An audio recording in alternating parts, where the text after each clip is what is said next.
आज हम बात करेंगे यहाँ पे CUET PG के जो अभी तक के एग्ज़ाम्स हुए हैं उनके बारे में हम बात करेंगे और इन एग्ज़ाम्स में क्या बदलाव हुआ, कट ऑफ कैसा जाएगा, उस पर एक एक्सपेक्टेड आइडिया लेके बैठेंगे हम।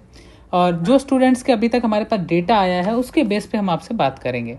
जो पेपर्स के पैटर्न थे, कैसे पेपर हुए, हार्ड थे, कुछ पेपर बहुत ज़्यादा आसान लगे, कुछ को काफ़ी इजी लगे, तो कुछ के लिए वो मॉडरेट थे। अब सवाल उठता है कि पेपर जो है वो हार्ड मॉडरेट, क्या हर पेपर के साथ ऐसा हो रहा है या फिर ये रैंडमली चेंजेस आ रहे हैं, इन पे चर्चा करना बहुत ज़रूरी है। तो आज का हमारा जो चर्चा का विषय है वो है जो पास्ट में जितने पेपर हुए हैं उनके एक कट ऑफ का आइडिया लगाना। और आप भी बताइएगा कि आपका जो एग्ज़ाम है वो कैसा गया, कैसा रहा, क्वेश्चन पेपर कैसा था। शेयर करिएगा कितने स्कोर आपको लगता है, आपने 50 क्वेश्चन किए, 55 क्वेश्चन किए, 60 किए, कितने क्वेश्चन आपने अटेम्प्ट किए, वो ज़रूर बताइएगा। चलिए अब हम बात करते हैं। यहाँ पे आप देख रहे हैं चेंज ऑफ प्रेफरेंसेस, इसके अलावा है according to expected cut off. अब आपके मन में सवाल उठ रहा होगा, भाई ये प्रेफरेंसेस को चेंज करने वाला नया कंसेप्ट आप क्या लेके आ गए, कहीं आप हमको कुछ ऐसा उल्टा सीधा बताने तो नहीं आगे? जी नहीं। यहाँ प्रेफरेंसेस की बात यह है कि अब पेपर जब आपका हो जाता है, जब आप एग्ज़ाम दे लेते हैं, आपने कहीं ना कहीं 5 यूनिवर्सिटीज़ आपने फिल करी होंगी, कम से कम 5 यूनिवर्सिटीज़ तो आपने फिल करी ही होंगी, ठीक है। इन यूनिवर्सिटीज़ में से अब आप जब पेपर दे लेते हैं तो आपको ये आइडिया लग जाता है कि मेरा 300 में से आउट ऑफ 300 जो मेरा स्कोर है वो 200 आने वाला है, 230 आने वाला है, 150 आने वाला है, 180 आने वाला है, कैसा मेरा स्कोर होगा। इन सब के बारे में आपके मन में बहुत सारे सवाल होंगे। उन सारे सवालों को हम यहाँ पे चर्चा करके जानने की आपस में कोशिश करेंगे ताकि आपको चीज़ें समझ में आ पाएँ। सबसे पहली चीज़ ये है कि अगर हम सब्जेक्ट्स की बात करें, चाहे हम हिस्ट्री की बात करें या फिर हम बात करते हैं सोशियोलॉजी की, ये कुछ ऐसे पेपर हैं जिनका एग्ज़ाम पैटर्न कहीं ना कहीं पहले से काफ़ी, कुछ को इजी लगा, हिस्ट्री का उतना इजी नहीं लगा, लेकिन सोशियोलॉजी काफ़ी इजी है। और 100% अगर JNU जैसी यूनिवर्सिटी की जब हम बात करेंगे, JNU जहाँ का सोशियोलॉजी काफ़ी बेस्ट माना जाता है, यहाँ पे अगर कोई स्टूडेंट टारगेट कर रहा होगा हिस्ट्री को तो डेफिनेटली उसकी कट ऑफ जनरल कैटेगरी की लगभग 260 तक टच करेगा, बड़े आराम से 260 आराम से टच करेगा। और ये आप देख लीजिएगा 260 तक ये चीज़ें पहुँच जाएंगी। अब मैं आपसे बात करूँ अगर कि हमारे जो पूरा का पूरा जो पैटर्न रहा, जिस तरह से स्कोरिंग हुआ स्टूडेंट्स का, उसके बेस पे जो मेन क्वेश्चन आता है कि किस तरह से LLB का पेपर जो रहा उसमें ज़्यादातर कंप्यूटर के ऊपर क्वेश्चंस देखने को मिले।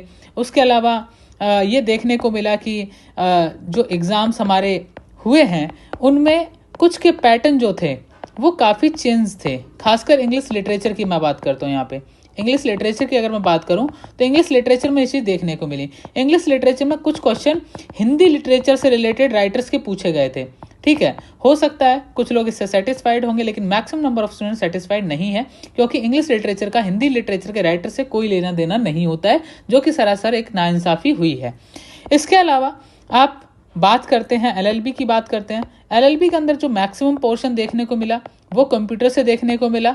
मैथ्स और कंप्यूटर का एक कॉम्बिनेशन था और इसके बेस पे पूरा का पूरा जो LLB का सिलेक्शन है वो इस पे पूरा का पूरा बेस्ड रहेगा। इसके बाद हम चर्चा करते हैं यहाँ पे कि ओवरऑल अगर हम देखें तो कट ऑफ्स में लास्ट ईयर से अगर हम कंपेयर करते हैं तो क्या बदलाव आने की संभावना रह सकती है अकॉर्डिंग टू पेपर्स।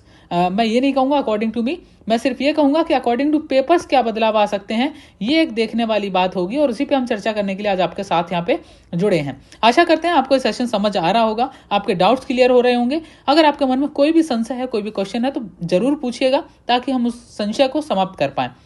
तो यहाँ पे जो पैटर्न के हिसाब से अगर हम कट ऑफ देखें तो लोगों के जिस तरह से यूनिवर्सिटीज टारगेट हैं वो सबसे टॉप प्रायोरिटी पे JNU, DU प्लस BHU हैं।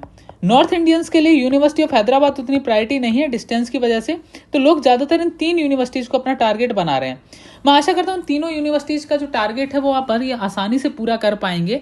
लेकिन यहाँ पे अगर आपका जो स्कोर है 50 प्लस क्वेश्चंस आप ठीक करके आ रहे हैं, लगभग आपने LLB दिया है तो आप DU को टारगेट कर सकते हैं, BHU टारगेट कर सकते हैं। लेकिन अगर आपने हिस्ट्री दिया है और हिस्ट्री में आप 50 के आसपास हैं तो प्लीज़ आप JNU जरूर फिल करिएगा। अभी आपको पता है कि इनके सेपरेट फॉर्म आते हैं, अलग से फॉर्म आते हैं यूनिवर्सिटीज़ के, और यूनिवर्सिटीज़ को आपको फिल करना होता है। तो आप अपनी लिस्ट जो है वो बना लीजिए, 2 से 3 यूनिवर्सिटीज़ की, मैक्सिमम 5 यूनिवर्सिटीज़ की लिस्ट बना लीजिए। आप में से कई लोग ये भी कहेंगे कि साहब हमें जो सब्जेक्ट हैं वो तो हमने ऐड कर दिए लेकिन हमने यूनिवर्सिटियां ऐड नहीं की। तो देखिए, जिस तरह से इस साल फॉर्म भरे गए, 4,72,000 के आसपास फॉर्म भरे गए हैं। लास्ट ईयर 8 लाख के आसपास फॉर्म भरे गए थे। तो एक चीज़ तो क्लियर है कि अब की बार फॉर्म पिछले साल से कम भरे गए हैं। मुझे नहीं पता, कई सारे प्लेटफॉर्म कह रहे हैं कि फॉर्म ज़्यादा भरे गए, ऐसा नहीं है। लास्ट ईयर 8.75 लाख फॉर्म भरे गए थे, ठीक है, लगभग 8,75,000। अब की बार 4,62,000 के आसपास फॉर्म है, यानी लगभग नंबर ऑफ स्टूडेंट जो है वो आधे रह गए हैं। तो ये कहना कि पिछले साल से कट ऑफ ज़्यादा है, कंपटीशन ज़्यादा, ऐसा नहीं है, ओवरऑल ऐसा नहीं है। तो यहाँ पे कहीं ना कहीं कट ऑफ जो है वो पिछले साल के आसपास मेंटेन रहने की पॉसिबिलिटी है। सोशियोलॉजी जैसे सब्जेक्ट्स का हम नहीं कहेंगे कि कितना बड़ा चेंज आएगा, क्योंकि इनका पेपर आसान था। लेकिन बाकी आप हिस्ट्री का देख लीजिए और सब्जेक्ट्स का देख लीजिए, लगभग आसपास ही रहेगा। हाँ, सबसे इंपॉर्टेंट, आपको पता है पिछले साल इंग्लिश के भी 2-3 पेपर हुए थे, 3 शिफ्टों में पेपर हुए थे। अब की बार इंग्लिश का सिर्फ 1 शिफ्ट में पेपर हुआ। अब 1 शिफ्ट में पेपर होने की वजह से इसका सिंगल ही पेपर है, तो एवरेज जो नंबर ऑफ स्टूडेंट्स हैं उनके लिए पेपर बहुत हार्ड था। तो JNU की जो कट ऑफ 90 के आसपास जाती थी, 90% के आसपास जाती थी, वो कट ऑफ मुझे ऐसा लग रहा है स्टूडेंट्स के रिव्यू के अकॉर्डिंग कि ये कट ऑफ जो है अब की बार ये 230-240 मैक्सिमम टच करेगी JNU यूनिवर्सिटी में भी। इफ्लू का छोड़ दीजिए, जवाहरलाल नेहरू यूनिवर्सिटी में भी 230-240 out of 300 including all marks. आपको पता है गर्ल्स को यहाँ पे मैक्सिमम 36 मार्क्स मिल सकते हैं। आप देख लीजिए आपका डिस्ट्रिक्ट क्वार्टाइल डिस्ट्रिक्ट में आता है, अगर आता है तो बेफिक्र रहिए, आपको 36 मार्क्स मिलेंगे। अगर आपका 10th, आपका 12th, आपका UG उसी क्वार्टाइल 1 डिस्ट्रिक्ट से है तो ठीक है। तो कट ऑफ का अलग अलग हम सब्जेक्ट वाइज आपके सामने वीडियो लेके आएंगे, लेकिन कमेंट सेक्शन में जरूर बताइएगा कि आपका सब्जेक्ट क्या था और आपने कितने क्वेश्चंस अटेम्प्ट किए, 50 के, 55 के, जो भी किया है आपने, प्लीज बताइएगा। हमारे लिए सहूलियत होगी आपके लिए एक प्रॉपर कंटेंट लाने में, एक प्रॉपर कट ऑफ बनाने में।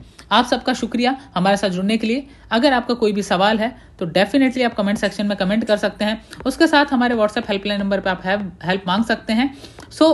इसके साथ साथ हमारा टेलीग्राम चैनल जो है उस पर भी आप हेल्प ले सकते हैं। वहाँ पे जो इन्फॉर्मेशन है वो आपको उपलब्ध हो जाती हैं। और बने रहिए एग्जाम वर्ड के साथ। चैनल पे पहली बार आए तो सब्सक्राइब करना मत भूलिएगा। All the best, see you next session.